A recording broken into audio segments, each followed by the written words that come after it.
এমন একটা জায়গার কথা ভাবুন যা গত কয়েক দশক ধরে মানুষকে মুগ্ধ এবং বিভ্রান্ত করে রেখেছে। যে জায়গাটির নাম হলো বারমুদা ট্রায়াঙ্গেল। আপনি হয়তো এর আগেও এই জায়গাটির নাম শুনেছেন, কিন্তু এর সঙ্গে জড়িত থাকা অদ্ভুত আর অমীমাংসিত ঘটনাগুলি সম্পর্কে হয়তো জানেন না, যা এতটা চমকপ্রদ যে আজও বারবার কৌতূহল জেগে ওঠে।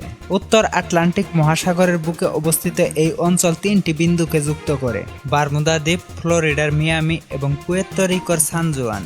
শুনতে সাধারণ মনে হলেও এর ভিতরে যা ঘটে তা একেবারেই অস্বাভাবিক। বছরের পর বছর ধরে এই এলাকায় বহু জাহাজ ও উড়োজাহাজ এমনভাবে অদৃশ্য হয়েছে যেন তারা কোনোদিনই ছিল না।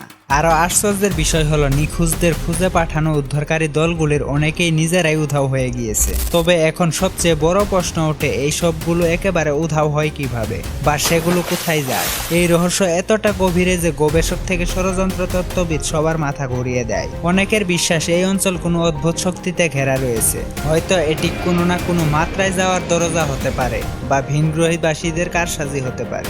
আবার কেউ কেউ বাস্তববাদী ব্যাখ্যা দিয়ে বলেন এখানে থাকতে পারে অস্বাভাবিক উচ্চতার ঢেউ, চুম্বকীয় শক্তি বা সাগরতলে শক্তিশালী স্রোত। কিন্তু আশ্চর্যজনকভাবে এইসব থিওরির কোনোটি পুরো ঘটনাগুলোর ব্যাখ্যা দিতে পারে না। বারমুদা ট্রায়াঙ্গেলের মূল রহস্য তার অপ্রত্যাশিত আচরণের কারণে। কারো কারো যাত্রা এখানে একদম স্বাভাবিক হয়, আবার কেউ চিরতরে হারিয়ে যায়। তাই যদি কখনো এই অঞ্চল পেরোতে হয়, চোখ কান খোলা রাখুন। কে জানে, হয়তো আপনিই খুঁজে পেতে পারেন সেই রহস্যের চাবিকাঠি, অথবা নিজেই হয়ে যেতে পারেন নতুন কোনো কাহিনীর অংশ।